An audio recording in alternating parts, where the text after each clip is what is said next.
What is up, everybody, and how's it going? I'm Alex Goldstick, and you are listening to the Spring Forward podcast. In today's episode, we talk to Jadar Johnson, a former safety, captain, and national champion with the Clemson Tigers. We are recording on Monday, March 19th, and while there's not much to take care of on the housekeeping front, remember to stay tuned to the Spring League social media accounts and website tomorrow for the release of the full rosters of players participating in Austin. The Spring League's 2018 season kicks off in less than 2 weeks. Now, without further ado, let's get to our interview with Jadar.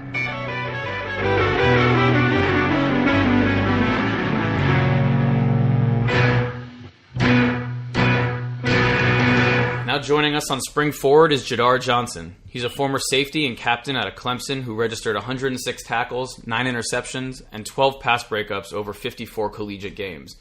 He started in every game his senior year, which ended with a memorable national championship victory when Clemson downed Alabama 35-31 on a last-second touchdown pass from Deshaun Watson to Hunter Renfrow to cap off the 2016 college football season.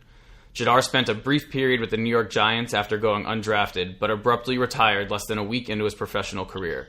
He will be returning to the field with the Spring League later this month in Austin to get his career back on track. Jadar, welcome to the pod. Hey, what's up, man? How you doing? Appreciate y'all having me. So let's jump right into your time with the Giants. After going undrafted, you signed with the Giants, but literally 3 days into your first NFL training camp, you retired. And your agent, Trey Robinson, released a statement that said, after seriously weighing his options, Jadar has decided to retire from football today to pursue other interests. This was not an easy decision for him to make, but it is the right decision for him. He has new ventures that he wants to pursue, and he values his health. Jadar is very grateful to the Giants organization for the opportunity they provided him. So I know you've spoken some to the local Clemson media about this, but can you just tell us what went into the decision and what's different now, less than a year after you retired before your rookie year even began? Okay, with the whole decision that I made, it was basically just the best decision that I had to make for me. It didn't have anything to do with what was going on up there. Everything was going fine. I felt like I was playing fine, practicing fine.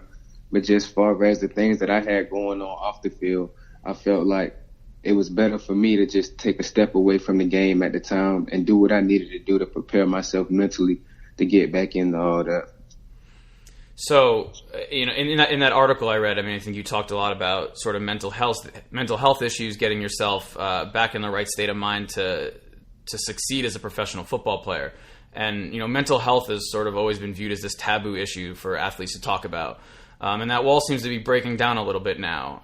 Especially in the NBA, very recently, we've heard stories of superstars like DeMar DeRozan and Kevin Love, come out and talk about their own mental health struggles. Why do you think now more and more of these revelations are coming out in the professional athlete community? I think it's coming out more now just because we're tired of holding it in. We get perceived as these tough guys, and people don't like us to really come out of that shell and really talk about what we go through outside of the sport, because that's all they view us as. If someone's playing basketball in the NBA, you see them on TV playing ball all the time, so that's what you look at them as a basketball player, and you forget the fact that they're still human and they still go through things that other people go through.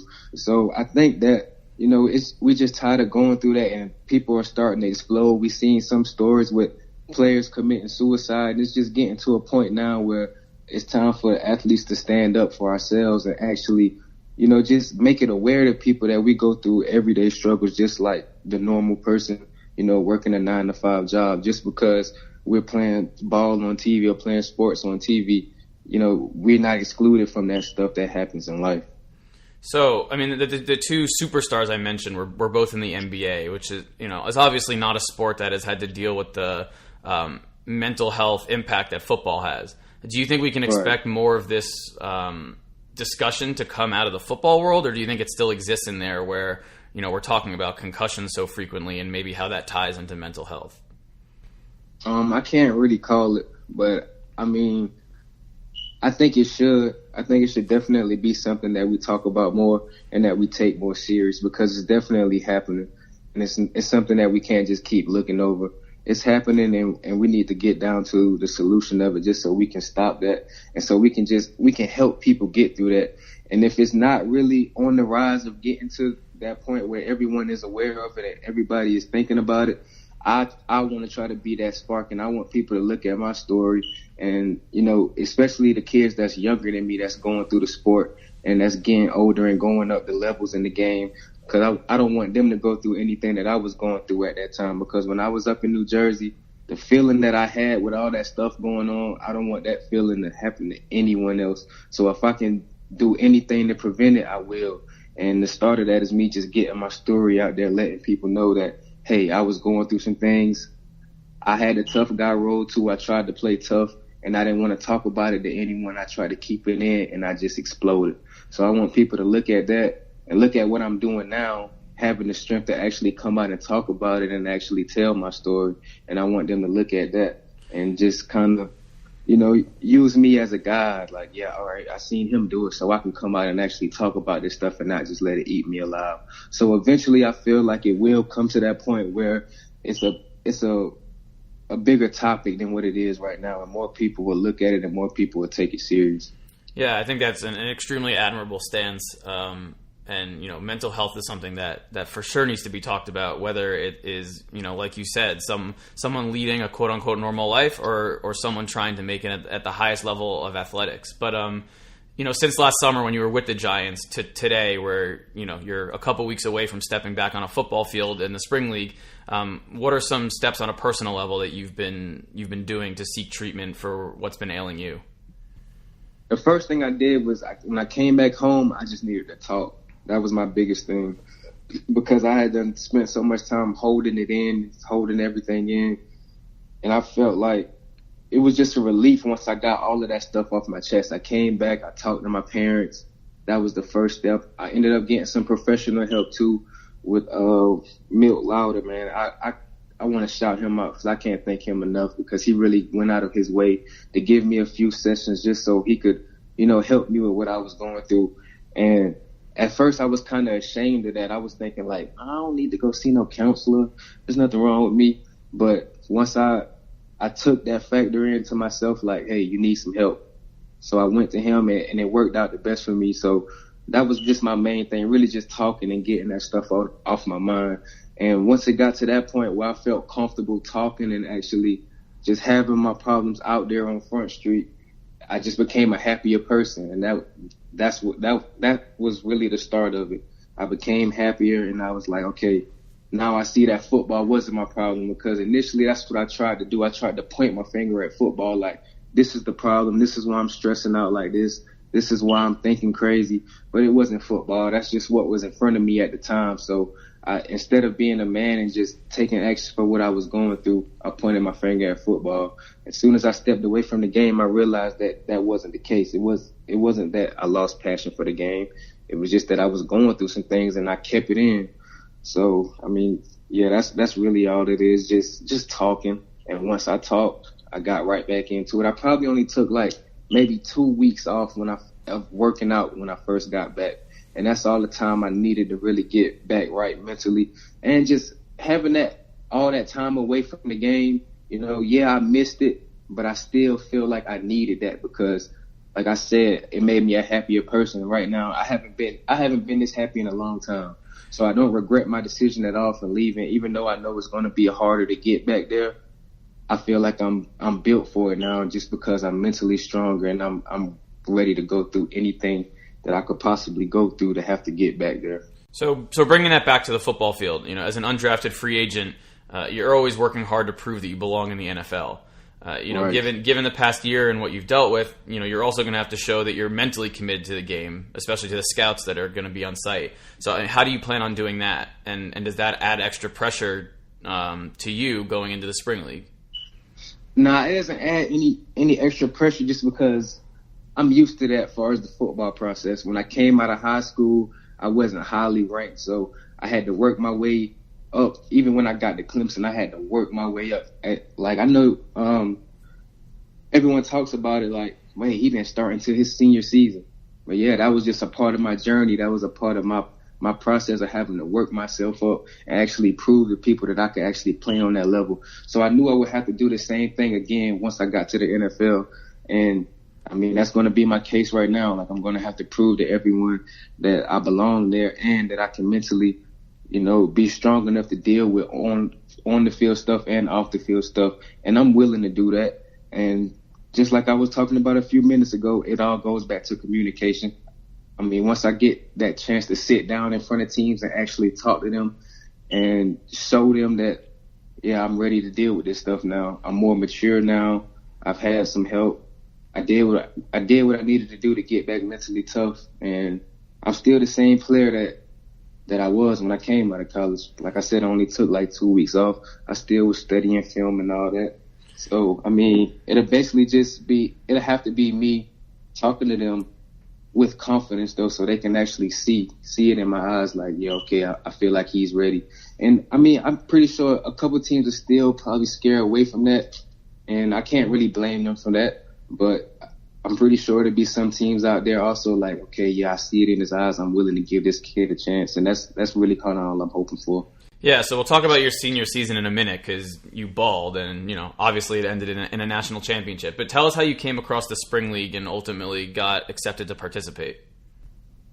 I heard about the Spring League first from my mom. My mom is a real big sports fan, and she's on the internet a lot, and she kind of came across it and she mentioned it to me. But at first I really didn't think much of it. But I thought it was something that, honestly, I don't know what I thought about it. It's just, I don't know, I guess it's kind of that thing just coming from my mom. Like, oh, my mom, she don't know what she talking about.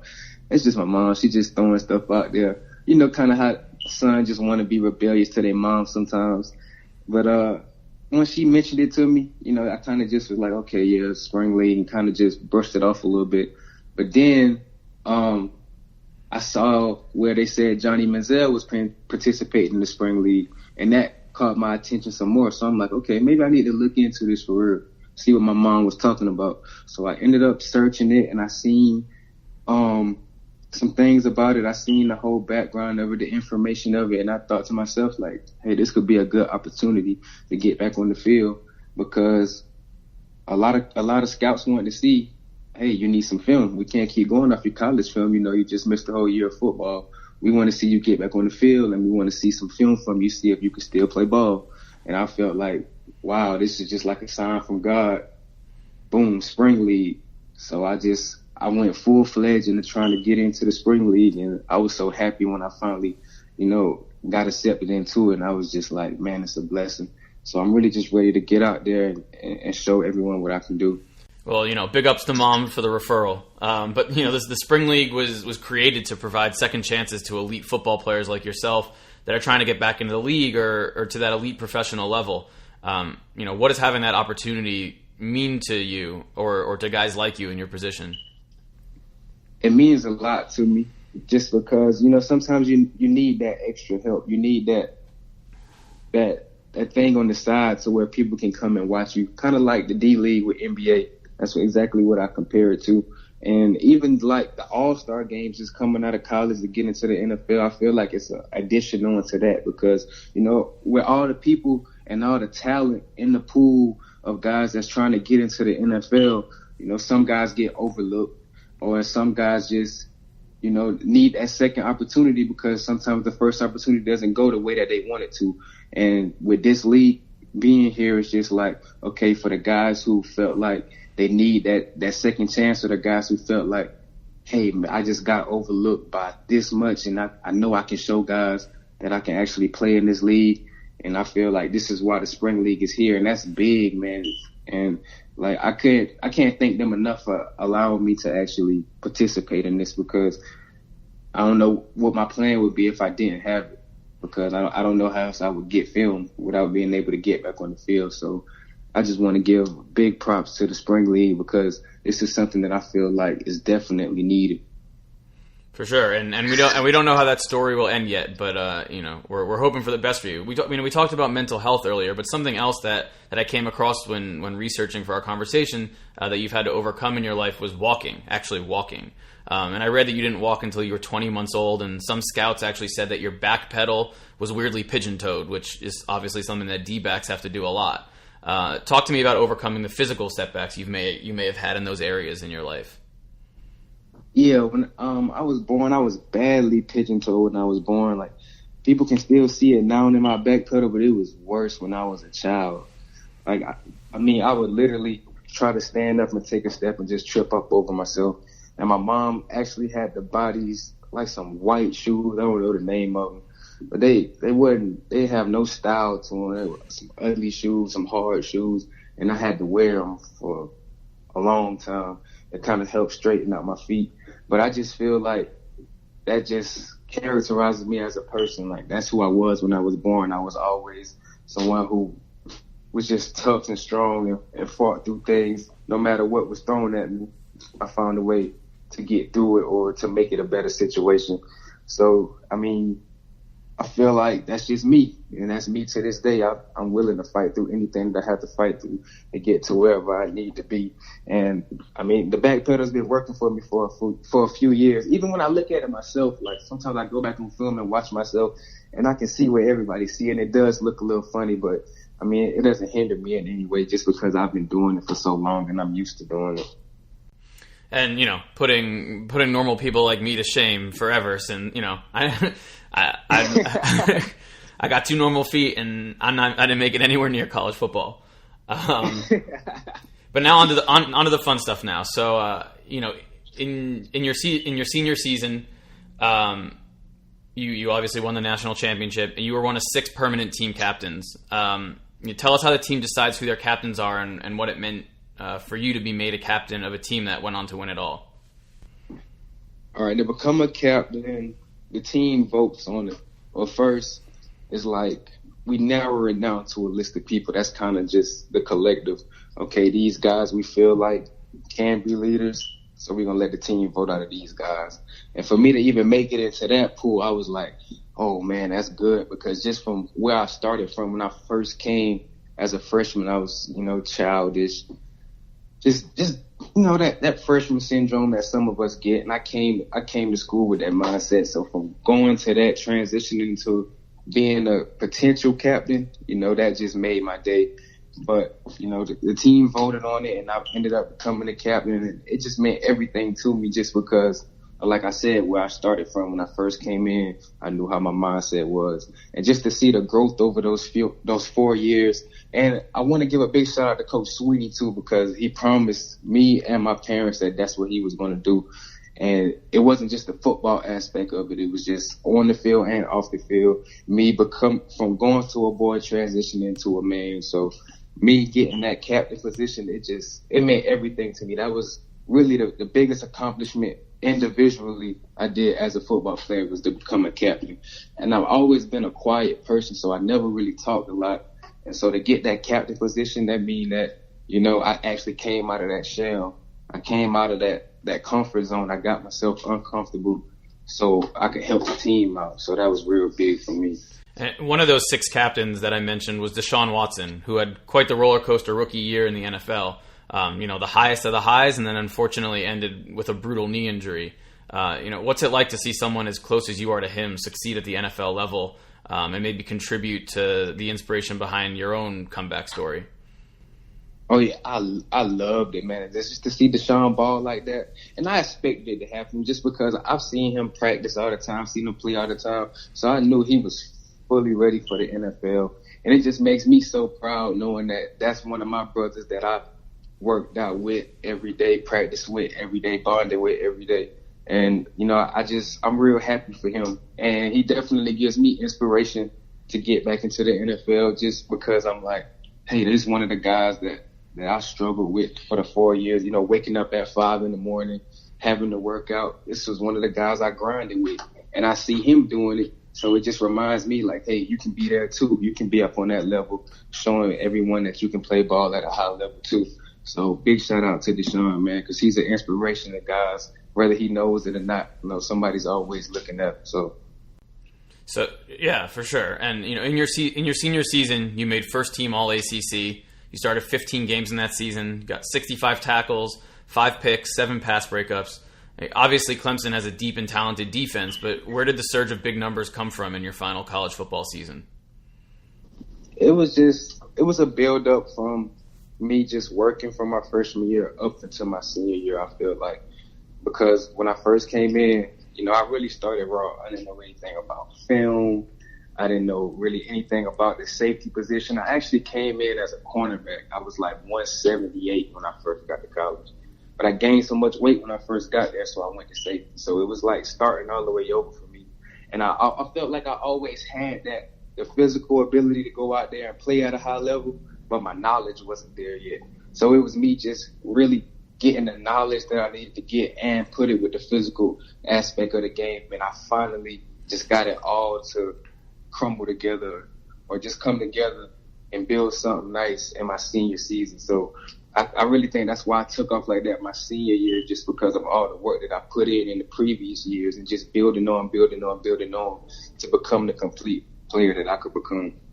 So I hope I'm not blowing up your spot with this last question, but I got it off the Clemson website, so I'm assuming people in Clemson know. But it says on your athlete profile that you notched your 5th interception of the season in the opening quarter of the win over South Carolina, a big moment for the senior who grew up a Gamecocks fan. So how did you make the decision to go to your rivals in Clemson? And do you think the athletic department was having some fun making sure everyone knows which side you picked? Yeah, definitely. See, I grew up 30 minutes down the road from Carolina, so that was the college that I saw at the time. I'm like, okay, yeah, this is the school I want to go to. And I used to watch them on TV all the time. But when it was time for the recruiting process, they wasn't feeling me like that. I remember talking to the coach, and they was telling me, like, you know, you look all right, but you look kind of slow on film. And they wanted me to come that summer to the football camp and run a 40 for them, like in front of them. And they told me if I would have ran at least a 4.5, then they'd offer me. I was just like, man, I don't really have time to wait on that because I was trying to go into school early. So I already wanted to know what school I was going to before I even entered my senior season. And they were just, you know, playing with me a little too much. And Clemson gave me the offer. So, I mean, I really didn't have any interest in Clemson at all, but I ended up taking a visit there. And I just fell in love with the whole environment, fell in love with the staff, fell in love with what they was doing with the program. And I just knew that was the right place for me. So, I mean, once I made the decision, I just forgot all about Carolina. I forgot all about that. Like, I didn't even care about it no more. I instantly just joined the family. My whole family ended up becoming Clemson fans, and it's been history ever since. It's fairly obvious you made the right decision. I think any sports fan listening to this knows that South Carolina doesn't have a college football national championship.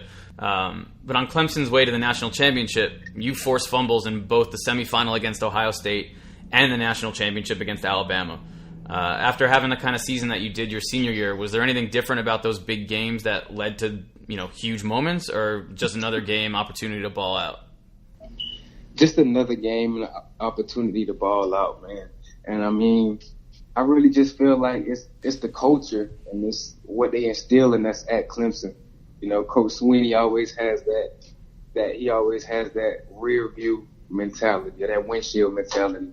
You don't look in the rear view mirror, just look at what's ahead of you. So once we passed the game, it was just on to the next game. We was just worrying about that team. And it was just always, we never facing another opponent. We're always facing Clemson. So we were always worrying about Clemson. We never really worried about other teams. And I feel like that culture that he instilled in us, it made us better as players. So when I came into a big game, you know, that was really just for the fans and stuff, to like hype the game up. But for the players, we just look at it like, hey, somebody's standing across the field and we're going to do what we got to do to win this game. So none of that really played in a factor into like what we did on the field. It was just all motivation from what we know we could do, what our plan was, and what our coaches taught us.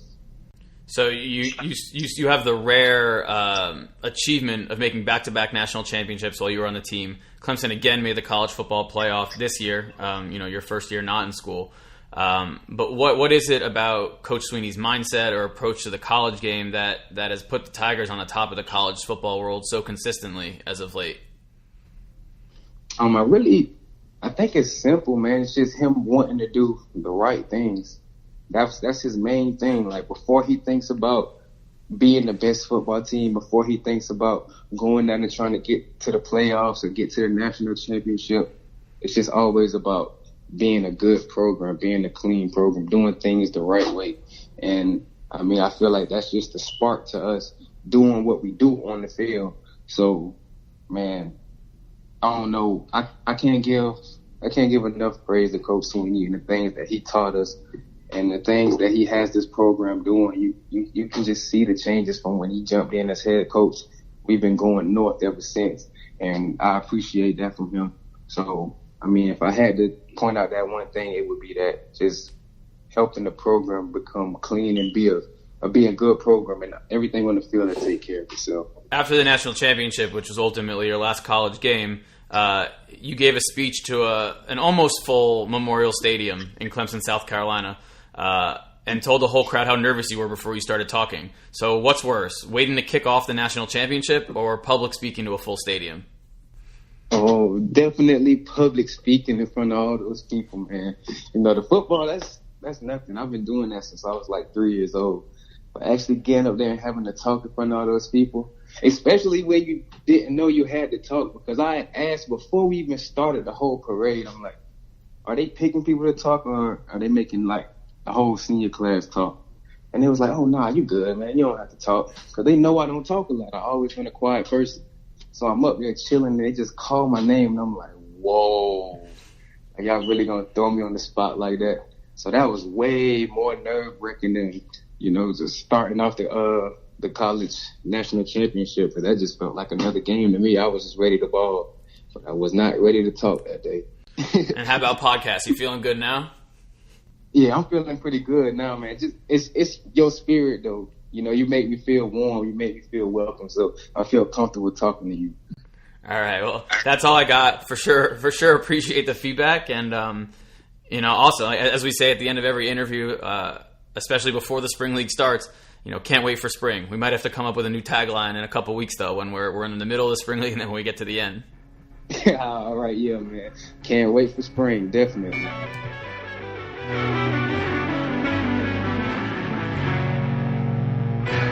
That will bring us to the end of episode 4 of Spring Forward.